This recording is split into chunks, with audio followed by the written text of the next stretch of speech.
Now, the subject I'm covering today is one that a number of you have asked me to cover, and that is the Illuminati. Several of you have asked, do I believe in the Illuminati? Well, I have no choice but to believe in the Illuminati because they were a group that existed in the 1770s. And it's true they may exist today. We don't know because they are a secret society, and by the nature of being a secret society, who knows? They certainly won't admit that they exist.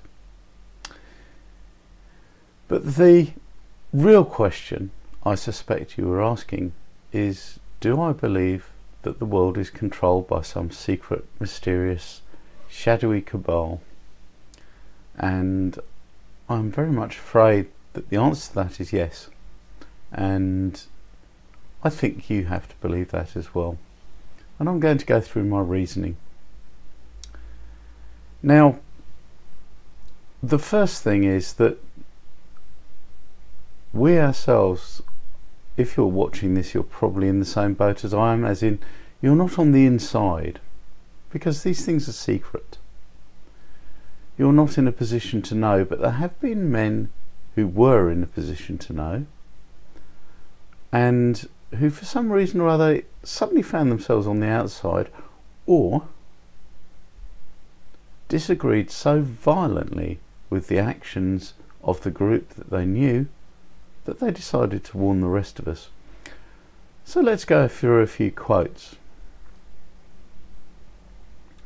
According to 6 former US presidents, 1 vice president, and a whole host of other political leaders, not just in the US, an invisible government that is incredibly evil in intent has been in control ever since the days of Andrew Jackson, and this is just in the US.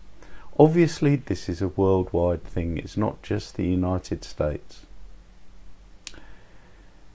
Now let's look at first at a quote from John F. Kennedy, and this is quite well known, you might know it, it's called his Secret Society speech.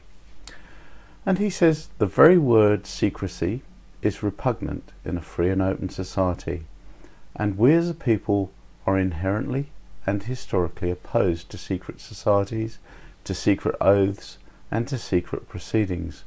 Our way of life is under attack. Those who make themselves our enemy are advancing around the globe." Notice he says it is global.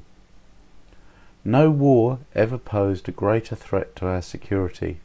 If you are awaiting a finding of clear and pleasant danger, then I can only say that the danger has never been more clear and its presence has never been more imminent, apart from, I would suggest, today.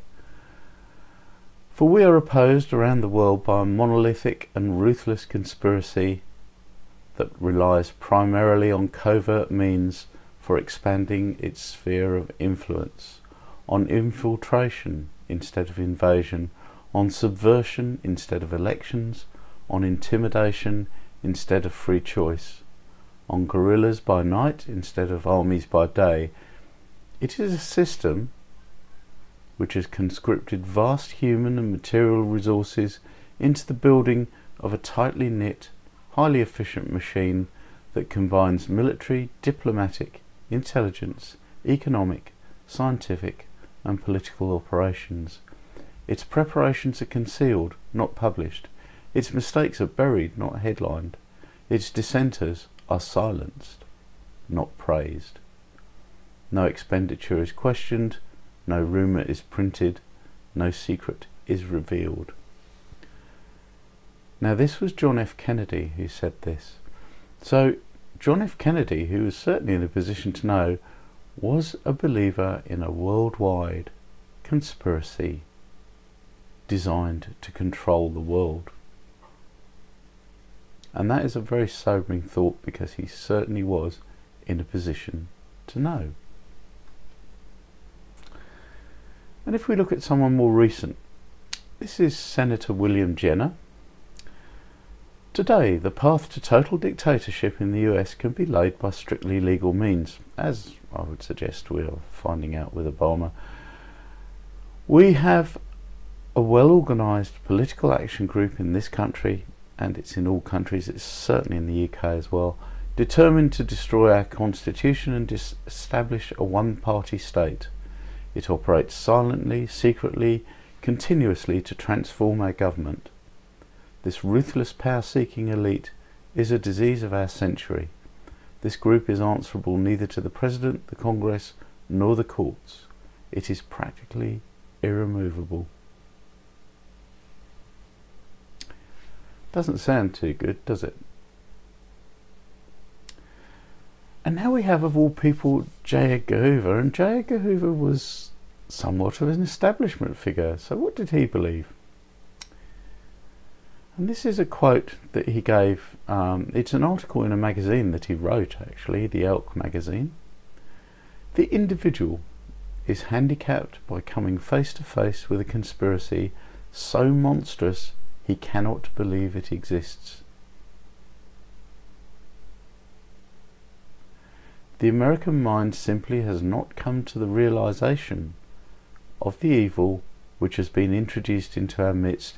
It rejects even the assumption that human creatures could espouse a philosophy which must ultimately destroy all that is good and decent.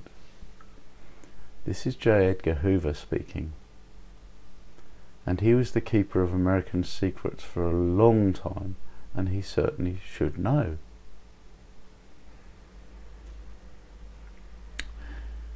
Now Franklin Delano Roosevelt, he said, "The real truth of the matter is, as you and I know, that a financial element in the large centres has owned the government ever since the days of Andrew Jackson."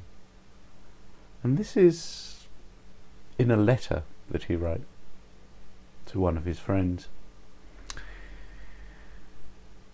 So, my opinion rather coincides with John Lennon's. And John Lennon said that our society is run by insane people for insane objectives. I think we're being run by maniacs for maniacal ends, and I think that I'm liable to be put away as insane for expressing that, and that's what's insane about it. And maybe that attitude is why John Lennon had to disappear. We don't know. We don't know. So, do I believe in the Illuminati? Yes, I do. Do I believe there's some big conspiracy? Yes, I do. But I think they're very cunning. Because if you'll notice in these quotes, nobody has named anything. Now, I think very deliberately the people that run this conspiracy have not given themselves a name. It's very, very difficult. It's incredibly difficult to talk about something which you do not have a name for. We can say the Illuminati, and that possibly covers 20 or 30 people nowadays. We can say the Bilderberg Group, which is quite well known, and it's about 380 people. We can say Council on Foreign Relations.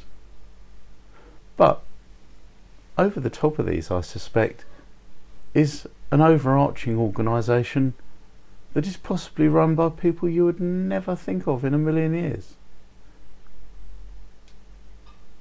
And they have no name. And because they have no name, you cannot talk about them, you cannot expose them, because there is no peg on which you can hang the hook of membership.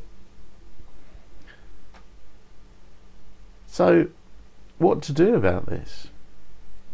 There is nothing we can do apart from seek to uncover who these people are and root them out. And certainly we can't root them out without a vast fight with the police, with the security services which they control, and this is in any country. In my own country, there is the royal family who people postulate are at the top of the whole Illuminati tree. Well, I don't think so. And the reason I don't think so is I've met a couple of the royals and they're not the sharpest tools in the box, to be honest. I can see somebody using them as a front, but can I see them being in control of anything? Actually, no. So whoever or whatever runs this organisation, I don't think we've come across the actual name and the actual person or the actual thing yet. But I think we ought to keep looking, don't you? Well, if you found this entertaining, useful or informative, please like, share and of course subscribe. Thanks very much.